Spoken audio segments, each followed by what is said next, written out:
Bienvenue à tous, vous êtes sur Sika TV et c'est votre émission culturelle artistique qui s'installe chez vous. Pour le compte de ce numéro, nous parlerons du décès du chanteur sénégalais Thione Seck. Nous ferons ensuite un tour aux États-Unis où le chanteur nigérien Burna Boy, nominé dans la catégorie du meilleur album de musique globale, a gagné avec son album Twist à Stoll.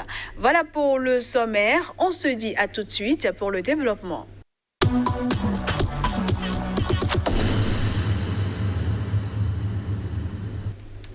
Le chanteur sénégalais Thione Seck est décédé d'une maladie à Dakar à l'âge de 66 ans. Il était membre de la légendaire formation Orchestra Baobab dans les années 1970 avant d'être sacré roi de la musique Mbala.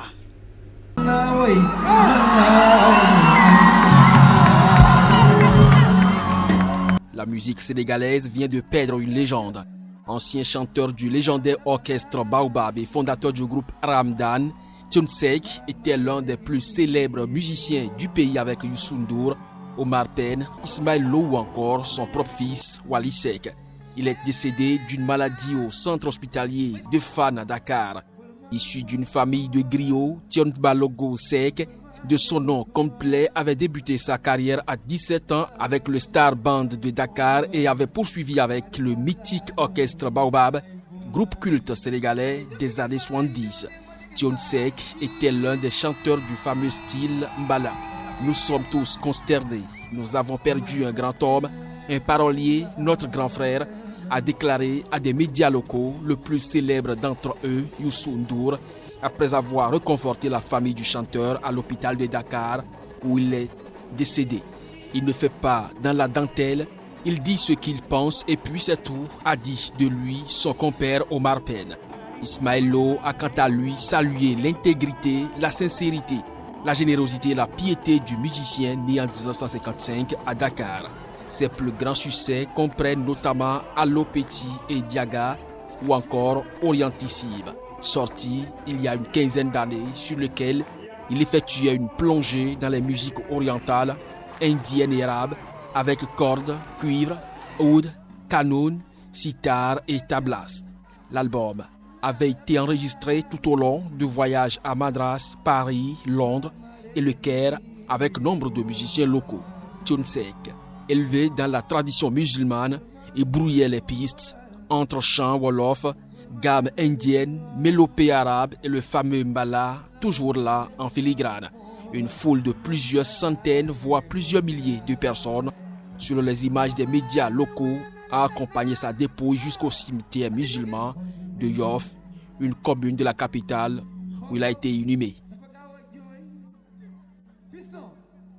La Française Nicole Garcia, réalisatrice d'Amant, drame romantique et seul film français de la compétition de la 77e édition de la Mostra de Venise, confie être très amoureuse des trois personnages joués par Pierre Ninet, Benoît Magimel et par Stécie Martin dans son film Une histoire d'amour qui tourne mal. On la suit. Si vous pouviez, si vous êtes libre, vous fixez votre prix. Je crois pas. C'est oui ou c'est non? Oui, non, ouais. Bon. Je suis content déjà de revenir au festival. Je trouve que c'est merveilleux de la part de Barbera et de son équipe d'avoir battu le festival. C'est un acte de résistance formidable. Une histoire d'amour qui tourne mal et tout d'un coup il y a un trio qui se forme et on sait bien que l'équation amoureuse est impossible. Ils vont dans l'impasse et chacun va trouver la manière d'essayer d'en sortir avec beaucoup d'allant en même temps parce que ce sont des jeunes gens et je suis très amoureuse de ces trois personnages-là qui sont joués par Pierre Ninet, par Benoît Magimel et par Stécie Martin. Je vais payer l'extra. Yes. Laisse, je m'en occupe. Tu as trouvé où ce gars? Sur le net.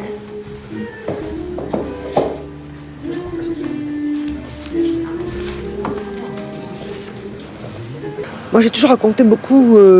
J'ai toujours fait des films où les personnages féminins sont, quand je parlais des peurs tout à l'heure, ont toujours eu peur des hommes, ont toujours peur d'être humiliées par les hommes, d'être contraintes par eux, d'être dans une maltraitance qui peut prendre beaucoup de visages, une maltraitance parfois sourde, parfois, mais dans une difficulté, dans une peur des hommes. Comment à Zurich, moi? Ah non, Reinhard, il est en Allemagne, il s'occupe de quelqu'un. Ah, mais je sais pas quoi faire, moi. Bon, écoutez, là. Oui, c'est ça, proposez.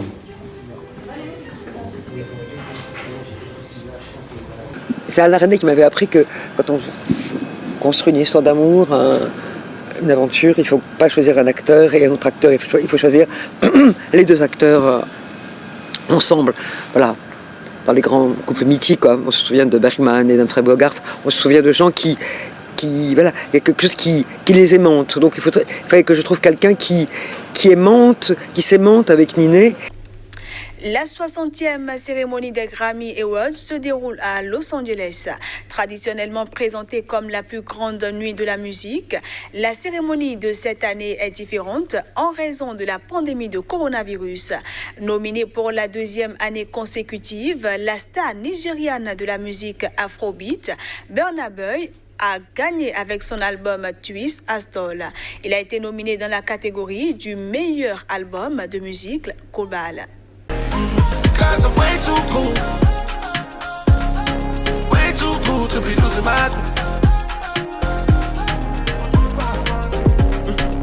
C'est à l'âge de 10 ans que Burna Boy a commencé la musique sur FL Studio, un logiciel que lui avait installé un copain d'école sur son ordinateur. L'icône de l'afropop nigérian, de son vrai nom Damini Ogulu, a été nominé pour la deuxième année consécutive aux Grammy Awards. Il a remporté la catégorie du meilleur album de musique globale avec son album Twice as Tall.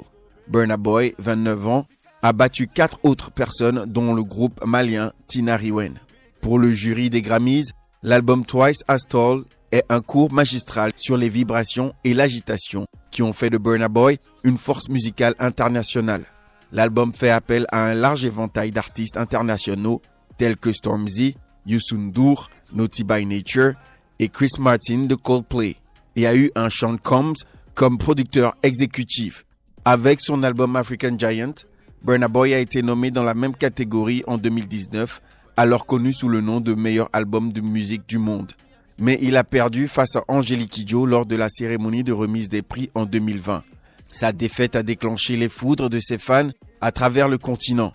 Burna Boy est devenu l'artiste africain le plus écouté sur Spotify, avec plus de 14 millions d'auditeurs chaque mois. Ses deux albums suivants, Redemption en 2015 et Outside en 2018, ont été des immenses succès au Nigeria, en Afrique et au sein de la diaspora, notamment Ye, que ses fans considèrent presque comme le nouvel hymne national du pays. Son album African Giant, sorti en 2019, l'a propulsé au sommet et lui a surtout ouvert les portes à l'international avec sa première nomination aux Grammy Awards, une victoire aux MTV Europe Music Awards et plus que tout, une mention particulière dans la playlist de Barack Obama.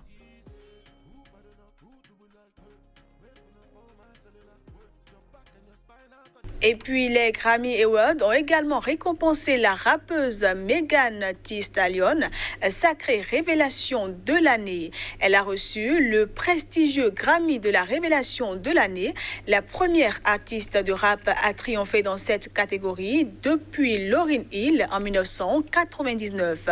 Cette récompense ne fait que consacrer le succès de l'artiste après une année marquée par la sortie de son premier album studio Good the News, un duo mémorable avec la star Cardi B sur WAP et son tube Savage avec la participation de Beyoncé sur un remix. Ce remix a valu aux deux artistes les prix de la meilleure performance rap et de la meilleure chanson rap. Beyoncé a pour sa part reçu le trophée de la meilleure vidéo musicale partagée avec sa fille aînée Blue Ivy qui figure à ses côtés dans le clip de Brown Sky Girl, puis celui de la meilleure performance R&B. De son côté, l'artiste Rare a été primé pour son titre I Can't Breathe, inspiré par les manifestations antiracistes qui ont secoué les États-Unis l'été dernier. Et Taylor Swift a remporté le Grammy de l'album de l'année pour Folklore. Et voilà, mesdames, messieurs, ce sera tout pour cette émission que je vous remercie d'avoir suivi. On se dit à la prochaine.